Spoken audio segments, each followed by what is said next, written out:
ونصلي على رسوله الكريم اما بعد. مسأله دا روانه وه چې په وینو وتلو سره اودس ماتېږي که نه ماتېږي. نو په دې کې موږ مذاهب ذکر کړي وو. په دغه مذاهبو کې چې کوم امام شافعي رحمت الله علیه د امام مالک سره مذهب و چې وینه وتلو سره اودس نه ماتېږي، او د دې زمانې د غیر مقلدینو وهابیانو مسلک اغا دلائل موږ هغې ذکر کړل، روایت مرفوعونه او موقوفونه د آثارو تابعینو سره د جواباتو په تفصیل مخکې درسونو کې هغه ذکر شو. نننی درس په دې کې ذکر کوو چې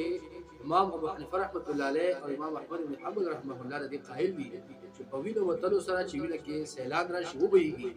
دې سره اودس ماتېږي. د دې لپاره هم احادیث مبارکه په استدلال کې مشته دي، آثار د تابعین مشته دي، هغه به ذکر کول شي.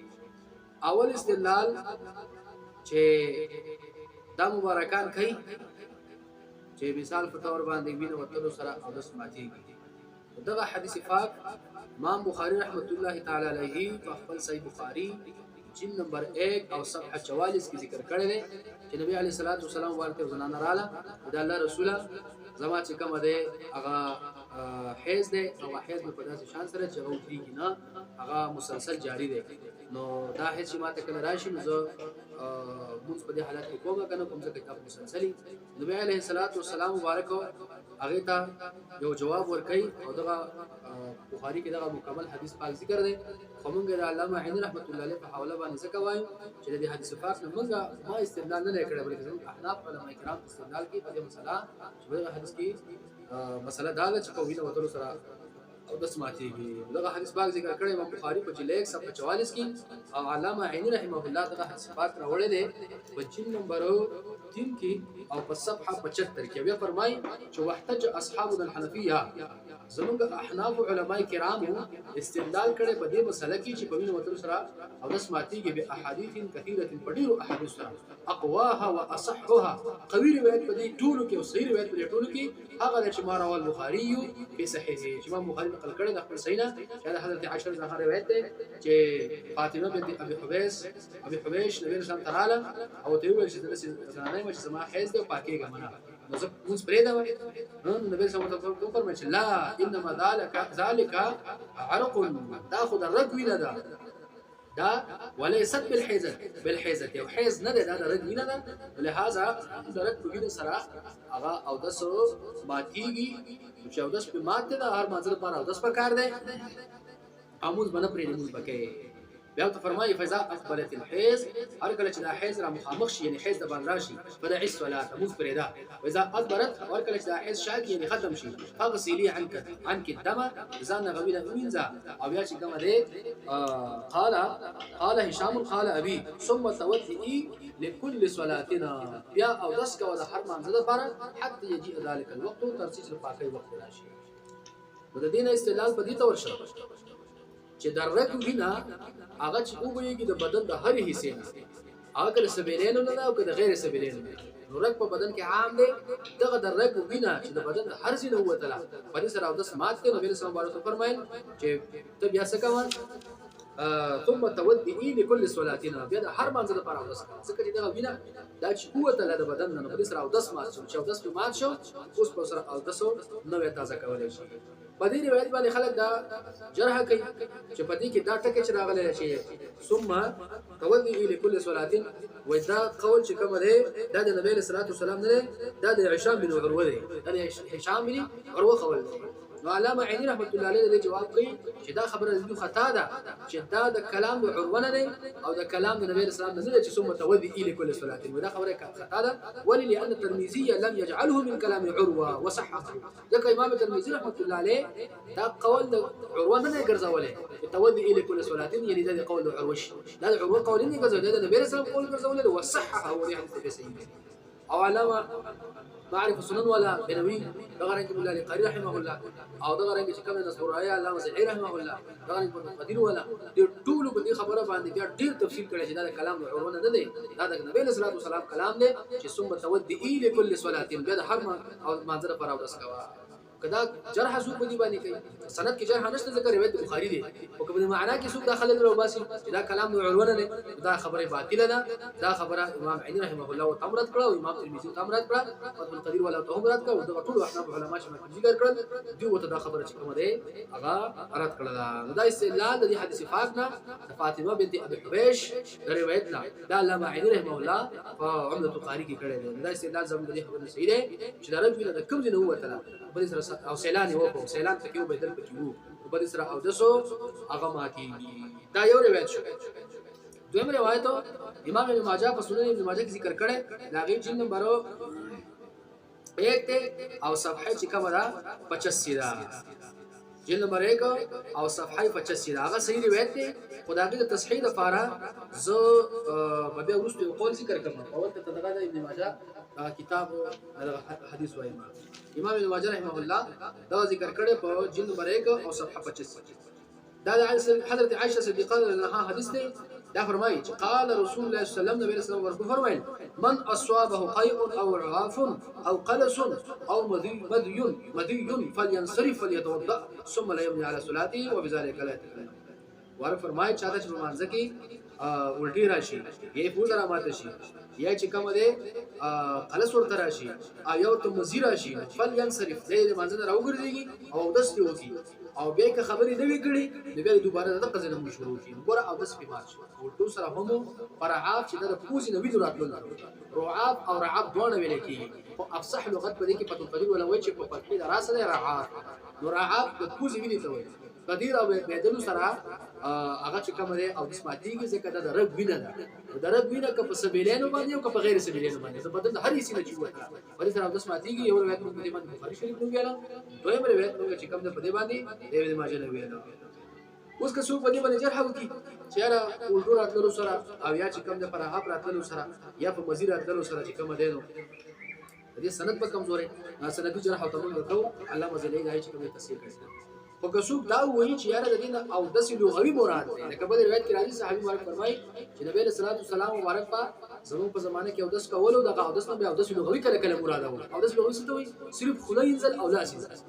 یعنی اوس چاته مثال په تور باندې پوز رحمت شي د دې لړ شي پوز دی وینځي نو د څه ونی یا چاته الټی رالو جو خدای کانګال کی نو کڅوک د سی وجه د حدیث نه او د لغوي مراد دی او وضوء اصطلاحي او د اصطلاحي مراد نه دی لکه دا اعتراض بعد خلکو کړي دا جواب دا دی چې د حدیث کې څرګند ته کوم راځي چې چاته مزید راشي مزید نو مزید چې وتراشي بیا خو صفه هغه اندام مخصوصه انزل سره چې کوم اکتفا چانه دا کړي بیا فوټو لږ څه کړي نو چې په مزید راتللو کې اکتفا په اندام مخصوصه انزل سره نه شي په اودس لغوي نه دی شي نو په دې نورو کې هم چې کوم بیا په اودس لغوي اکتفا نه د پکاره اودس اصطلاحي به کول شي ځکه دا ټول مسلې خو په یو روایت کې شي وباو که تجور وبایل یجور او بعضو باندې عمل کوي او بعضو باندې عمل نه کوي دا صالح خو چې کوم د يهوديانو او الله تعالی فرت کړو په طریقې نظم سره ذکر دغه معنوي یو علت کې ودی حدیث کې او واجب غیر جواب او که سندي تور په جرح کوي علامه زلیل رحمت الله علیه وجل نمبر 1 او په صفحه 84 کې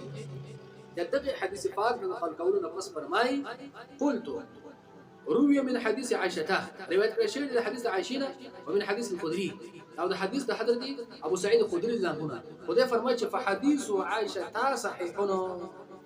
حديث ده حضرت عائشة الصديقة رضي الله تعالى عنها ده صحيح روایت ده صحیح روایت شو زموږ دوه روایت یو روایت د بخاری شریف د شفای هر سره سوچا همیشه او پای کې چې کوم هغه په کلام باندې جرح ده هغه جواب نه محدثینو په اقوال دویم روایت چې کوم زموږ ابن ماجه هغه کوم هغه قبح معنوي به کې راوستله هغه جواب ورکړو چې وضو لغوي مراد نه ده وضو اصطلاحي مراد ده او که څوک په کلام کې چې پراوی باندې کلام دی نو علامه زلی رحمه الله چې دا یو محدث عالم دی او دا هدايه شرح کړی دا د حدیث تخریج دی هدايه کړی دی دا یو جارح عالم دی دی فرمایي چې په حدیث عائشه صحیحونه حدیث د حضرت عائشه صدیقه رضی الله عنها چې دا ابن ماجه نقل کړی دی دا صحیح حدیث دی په دې باندې کوم جرح نشته او بیا فرمایي چې واعاده في باب الحديث بالصلاه امام مرغنانی رحمه الله ودا حدیث بیا راوړل په باب الحديث بالصلاه کې اخرجه ابن ماجه في سننه امام ابن ماجه په خپل سنت کې ذکر کړی دا خبره شوله چې دوی روایت شو زموږ سره صحیح مرفوع صریح بدی خبره باندې صراحتن په ذکر شو چې چانه هم او زمانه وی رااله یو ټی وکړي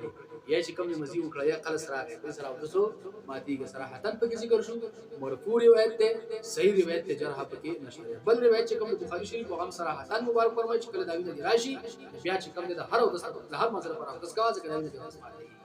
صراحة مرفوعا او صحيحا زموږ خبره په دوه روایتونو باندې ثابت شوه چې نبی عليه الصلاه والسلام د دې خبره په تلقین راغلی چې وینه اوتله نو په دې سره اودس ماتي دا دوه روایت شو دا رنګه نور روایت چې زموږ استاد سره په دې مسله باندې دي هغه سنن درقطنی په جلد 1 او په صفحه نمبر 116 کې ذکر کړي په 116 صفحه کې راوړي چې دا د ابن عباس رضی الله تعالی عنہ روایت ده د فرمایي چې قال رسول الله صلی الله علیه وسلم اذا رعف احدكم في صلاته چا چې فوز را ماته شي یو کس په مانځ کې فلينصرف فليغسل عنه دما د لړشه او د غوینه چې کوم ځان نونځي ثم لا يعد وضوءه بیا دې چې کوم ده او 10 دوباره کې ويستقبل صلاته دوباره د امر ابا صورت کې خبري وګوره او 10 دوباره راوګر او بدی باندې امام دارقطنی جرح کوي چې دې په سند کې سليمان بن ارقم راغلی او متروک نو دا ورته دا روایت ضعیف خود دې ضعیف سره چې بل روایت صحیح ملاوي شي نو دې ضعیف ته قوت ملاوي دې ضعیف ته قوت ملاوي وجه دا چې دا د محدثین او د اصولي حدیث ولو قاعده ده چې امام سویتی ذکر کړی دا څنګه نور علماء کتاب ذکر کړی دا چې کم یو روایت چې ضعیف خود د طرق متعدد شي طرق د سند متعدد شي د پدې تعدد طرق سره په ځکه یو وترازي او د مرتبه د حسن لغیره ته رسیږي د مقبولات اگر که د پدې روایت په جرح کړی دا خو په دې باب کې نور د احادیث راوړي چې هغه جرح نشته هغه توثیق دی هغه نه ساکت پاتې شوی نو محدثین توثیق کړي هغه روایت د دې لپاره چې کوم دی یو قسم کوي لکه دا غي مثال به څه درکړي شي لکه علامه طبراني مشرقات کې فرمایي چې یو وخت چې تر حواله د ډیر ضعیف چې تزور کې د ډیر زر شي او چې بل وخت سره شریکي بل او بیا یو راسي جوړږي بیا نشي یو وخت ضعیف دی او چې ډیر وخت سره راځي شي دا یو ضعیف د بل ضعیف سره جمع شي ایګه قوت راځي نو کله دې یو حدیث سره دې بنجر راځي او په دې کې نور روایت چې هغه صحیح دي هغه صحیح کوم دي صحیح دي بیا دا غیر مقلدین دي وایي جواب ویره وایي یو صحیح چې بل صحیح سملګری چې یو کمزور دی بل کمزور سملګری څه قوت ورشي وایي دا صحیح ته کمزور دی خو غنوري صحیح دي د سره ملاو شنو د غزو پېستو قوت دا یو روایت شو پدې چې شان وینا او زراشي په سره د سماتي او نبی صلی الله علیه وسلم چې لاړ شو ها بل روایت د حضرت عائشہ رضی الله عنها روایت ده چې امام دارقطنی رحمت الله علیه تقریبا پښپو وو سندونو باندې نقل کړي پښپو وو سندونو باندې پښپو وو طرق باندې نقل کړي او په یو سند باندې چې نقل کی په بعضي راویانو باندې جرح کوي په بعضي راویانو باندې کې جرح کوي چې دا راوی پکې هغه کمزوري دي خو بیا په صفحه 18 جلد کې په دارقطنی کې فرمایي سنن دارقطنی ادقه حدیث راوړي دا فرمایي چې قال حدثنا عبد الرزاق كلهم عن ابن جريج جداد ابن جريج روایت عن ابيه يقول لنا قال صلى الله عليه وسلم اذا قال احدكم او قلس او وجد مزيا وهو في الصلاه فلينصرف فليتوضا وليرجع فليبني على صلاته ولا يتكلم دا فرمایي چې رسول الله فرمایل شاته ولټی راشي په مانځ کې یا چې کوم مزي بیا مومي او د مانځ کې د دې را وګرځيږي او د چې کوم او د سوکي او تاسو چې خبرې نه کوي واپس راشه د اخر نه راکول نشو بیا پسې امام دارقطنی متصل فرمایي چې قال لنا ابو بکر نو ابو بکر ویلي دي سمعت محمد بن يحيى يقول دې فرمایي چې هذا هو الصحيح عن جريج دا روایت صحیح دی د ابن جريج نه هو مرسل خدا روایت مرسل او هر چې حدیث ابن جريج عن ابي مليكه هغه روایت کې د عائشہ يروي اسماعيل بن عياش چې روایت کړي اسماعيل بن عياش ته فرض نشي دا وڅ شي نو په اسماعیل بن عیاش باندې بجاه نو مرسل روایت صحیح وینم او مرفوع روایت چې کم دی په اسماعیل بن عیاش باندې جرح نو جواب مرتضی چې مرسل روایت پنځ د جمهور علما کرامو باندې مقبول دی مرسل پنځ د جمهور علما کرامو باندې سره مقبول دی د دې لپاره موږ حواله ذکر کوو چې علامه ابن الهمام وفتح القدير جلد نمبر 1 او په صفحه 42 کې ذکر کړي دائم دقة فرماي شو أخرج البيهقي من جهة دار قطني عن ابن جريج عن أبيه عنه وسلم عنه صلى الله عليه وسلم مرسلا يعني بس مرسل وقال هذا والصحيح ثم نقل عن الشافعي أنه بتقدير صحته يحمل على غسل الدم لا وجوب الصلاة ودفع بأنه غير صحيح وهي وجوب الصلاة وده إمام الشافعي سوى شيء دين مراده هذا غسل لغوي هذا شيء كم يصير غوي بينزل أو نور أو دست درست نشتري ده فعليا بني رد كي شدة شيء خنا ده كان ذكر شيء أو دست درست ده شيء بينزل أو ده بينزل بارا زيادة كم ده بينزل كبيا وقتنا زي ده خبوط مارته فلا يجوز البناء بياخد بناء سيد فبيا بس يونس فرماي شوف إسماعيل بن عياش بن جدا كما جرح ديوكي وابن عياش قد وثقه ابن معين ابن معين چې کوم د هغه توثیق کړی دی وزاد في الاسناد عن عائشه او د زیادت کړی په اسناد د زیادت د عائشه کې وزياده من الثقه مقبوله او دا زیادت چې کوم دی مقبول دی د ثقه نه دی او زیادت د ثقه چې کوم دی دا مقبول دی او دا دلیل او دا حدیث مرسل دی او د فرمایي چې المرسل وعندنا وعند جمهور العلماء حجتنا نو مرسل زمن پرې او د جمهور پرې باندې کوم د حجت دی خلاصو نه جوړ دا شو چې په دې سند کې راوی راغلی دی اسماعیل بن عیاش د دې باغې باندې جرح کوي لکه امام درقطنی په وکړه نو دغه جرح دغه به زیاته کړی چې ابن معین د دې چې کومه توصیف بیان کړل علامه ماردینی د توصیف بیان کړل او رسول الله صلی الله علیه وسلم حواله باندې او دغه رنګي کده په سند کې زیادت راوړل نو دا صحیح راوی دی ثقه راوی دی او زیادت ثقه مقبول دی دا خبره په اصول حدیث کې ذکر شوی ده درېمه دا معلومه شوه چې دا حدیث مرسل دی او مرسل حدیث کوم دی د جمهور علماء په نسبت دا دلیل دی دا د اصول حدیث په کتابونو کې کوم دی هغه ذکر شوی ده خبره دا شوله چې دا حدیث پاکوم زموږ لپاره دلیل دی چې نبی علیه السلام ورته فرمایي چې چاته مانځه کې خیر راشي یا مزیر راشي یو ځما ته چې د لاړ شه دستور کې خبرې دي کې واپس راشي خپل ځای دوباره نو وینه وتل یا خیر اتل دا چې کوم دی او تاسو باندې یو بلی حدیث باندې چې دا غیوه جرح وا چې دا مرسل دی دا غي جواب نه دیمه جرح دا چې د کې اسماعیل بن عایش راغله دا چې کوم دی ضعیف راوی دي نو دا غي جواب نو کو چې فتح القدیر ولا وی چې ابن معین د دې قواله بیان کړی او بل دا چې دا دار قطنی په خپل باندې په جرح او تعدیل کې دی هغه متشدد دی او جرح د متشدد عالم چې کوم دی هغه غیر قابل قبول ده دا هم د اصول حدیثو په کتابونو کې ذکر شوی دي چې دا غیر په تاسو راوړو تدریب الراوی امام جلال سیوطی تقریب النووي امام النووي هغه ټول کتابونو کې خبره ذکر شوی ده دویم چې د اسماعیل بن عایش لپاره موږ جواب کوو هغه سنن کبرا د بیهقی هغه باندې جوهر النقل کېدل ده په صفحه 142 چې دیو کوم د اسماعیل بن عیاش ته خبره کړې ده چې دا اسماعیل بن عیاش کوم دی دا کمزور دی نو په صفحه 142 کې فرمایي چې و اسماعیل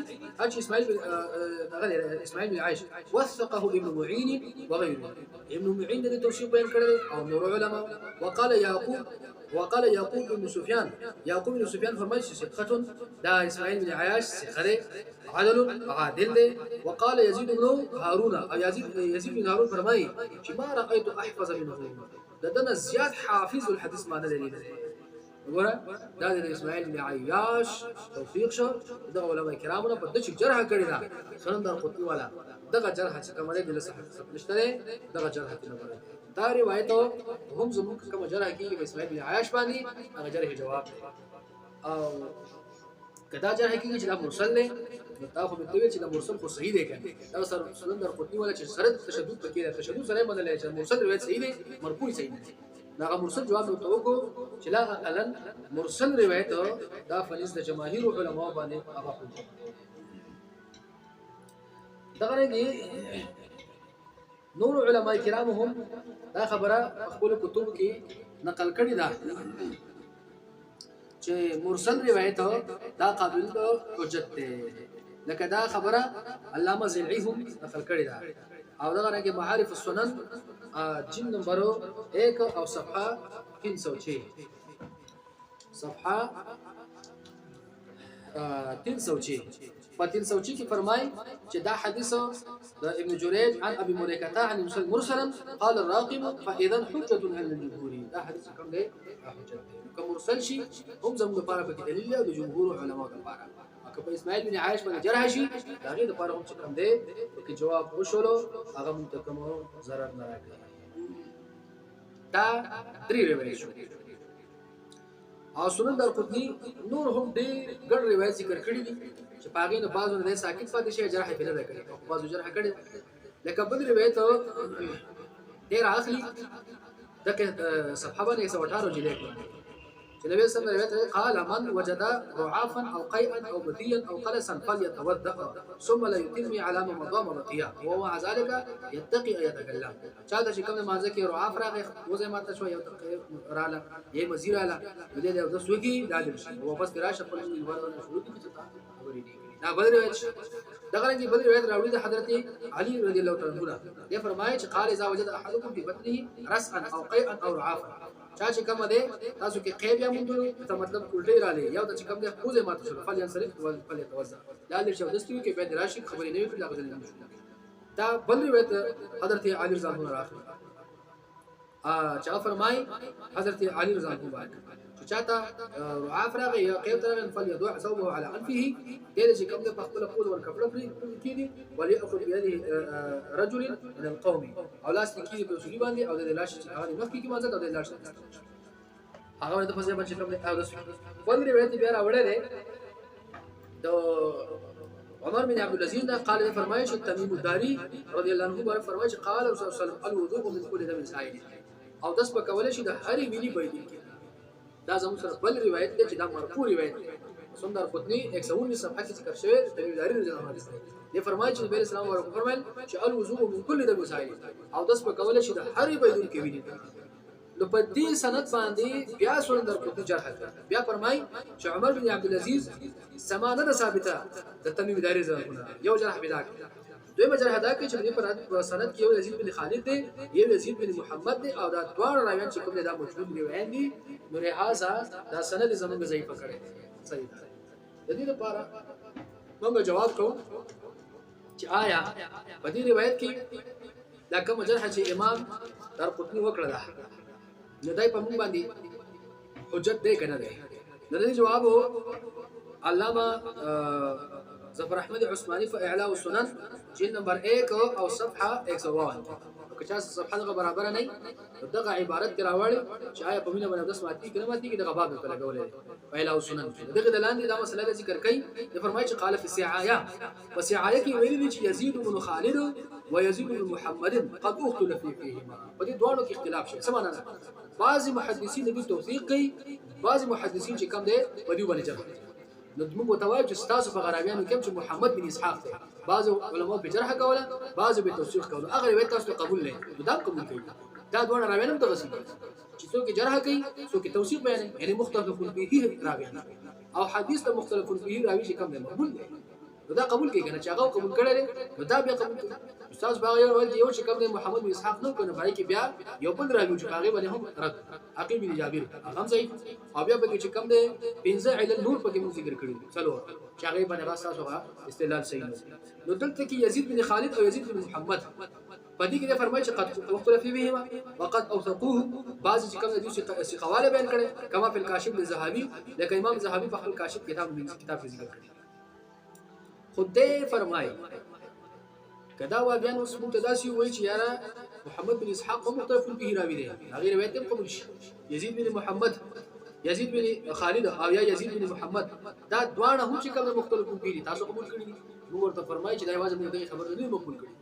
تاسو سره د محمد بن اسحاق دغه حدیث لپاره بل حدیث نشي چې هغه توصیف وشي صحیح حدیث نشته او زموږ سره د دې حدیث لپاره دا څومره حدیثونه موږ پکې ذکر دا د دې لپاره توصیف شکل دا جرح حدیث چې کوم دی او سره د منځ دا جرح د دې د منځ او سره ځکه متابع سره موجود شو متابع سره موجود شو دا حدیث دا يزيد بن خالد او يزيد بن محمد اي متابع شو او غنوري متابع شو ولې د بار چې کوم د پټای مو چرته چې بیرشته دا ته بیا نقصان نه ورته ځکه فرمایي چې قول زبر احمد فرمایي وهو معتقد بالذي قبله دا حدیث چې کوم دی د پټای میلاو د مخکینی حدیث باندې در قطنی کې مخکې ذکر شو ورتبع قول در قطنی بالجهاله او در قطنی چې د جهالت بیان کړی چې دا دوه حدیث دا دوه راوین جاهل دا مجهول دي نو وېدا جهالت پورته شو به توثیق غیره ځکه نور ائمه او جرح او تعدیل توثیق کړی دی دوه راوین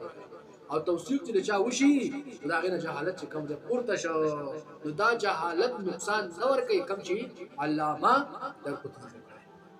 بین المجهول لا يوثق ځکه د مجهول راوی روایت د دې توثیق نشي نو دا جرح وکي پورته شو چې په دوه راویانو باندې جرح کوي سنن دارقطني والا نو موږ دا غنه جرح پورته کړل چې د دې توثیق نور علماء بیان کړي چې توثیق بیان کړي د مجهولیت هغه جرح اعتبار شو نو زمون په دوه راویانو باندې د مجهولیت جرح ده او د دې په محمد بن اسحاق باندې کذاب او د وزاع جرح ده ايضا سخت جرح شي په دې باندې د مجهولیت چې د مجهول راویان څوک پیژني دا غي توثیق علماء بیان کو او چې توثیق بیان شي جهالت نه پورته شو واپس چې کوم بیا دا دا خو د دې وجه جواب ارچ دې فرمایي چې وعدم سماع عمر بن عبد العزيز رحمه الله الخطيب الراشد الدمداري لا يضر ويتش کې دا وی چې عمر بن عبد العزيز سمانه نه ثابته دا دمداري رحمه الله موږ دا سره نه راکې ولې فإن الانقطاع في القرن الثاني والثالث ليس بعلة عندنا لا سيما ارسال مثل عمر رحمه الله انقطاع په سند کې راشي په قرن ثاني کې یا په قرن ثالث کې دا انقطاع ضرر نور کوي سند دا انقطاع ضرر نور کوي دا اصول حدیث کې کوم څه شوی دا خبره باندې وا نشولای او بل خبره پکې ده چې دا خو ارسال د عمر بن عبد العزيز دی دا بیا مرسل روایت دا بیا مرسل او مرسل د عمر بن عبد العزيز بس څنګه قابل قبول دی او بل دا چې مرسل روایت لپاره لکه مخکې ویل چې دا جمهور علماء په نسبت دا حجت دی ولهذا د ارسال د جرح نه د مجبوریت د جرح نه دا جوابونه خو شو دا روایت هم صحیح ثابت شو دا خبره ثابت ای چې په دې وطن سره او د سو هغه ماتي په سنن دارقطني کې نور هم داسي ډیر ګڼ روایت نشته لري ها سنن دارقطني نور هم داسي ګڼ روایتونه راوړي چې په دې سره او د سو ومن وتر سرا هغه ماتي لکه سنن دارقطني جلد 1 او صفحه 120 پدې کې فرمایي چې حضرت عائشہ صدیقہ رضی الله عنها روایت راوړي چې النبي صلی الله علیه وسلم قال اذا احدث احدكم وهو في صلاته وصلاه تاسو په داسې جګه په مانځ کې نو فليمسك بانفه وليخرج منها نو پوز دی ونیسي او د مانځل نه کومه ده نو اوس دا په څه سره په تاسو شوی دی کدا په بل څه امر سره په تاسو شوی نو هم دا پوز دی خلکو ته لاس دی وجه کیږي چې زما پوز را ماته شوی دا پوز میرا پاتې را ماته شوی دا دی وجه نو زما چې داس په ماته شوی او خلکو ته هغه علت معلوم نشي چې د بل علت د وجه د داس ماته شوی نو حیا ده خدات نه هم ثابت شو چې پوز باندې خلکو ته لاس ولې کیږي چې خلکو ته خدای د مخ کې معلومه ده چې د پوز نه په ویني متو سره داس ماته کیږي نو داس ماته شوی پوز را ماته شوی خلکو داس کیږي داس لورځي چې خلکو ته دا معلومه شي چې او دغه پوز را ماته شوی نو په پوز را ماته نو په داس ماته شوی خلکو ته دا وخله نو کبه داس نه ماته نو خلکو ته څنګه خو چې او زما داس ماته شوی د پوز را ماته نو خلکو وایي نه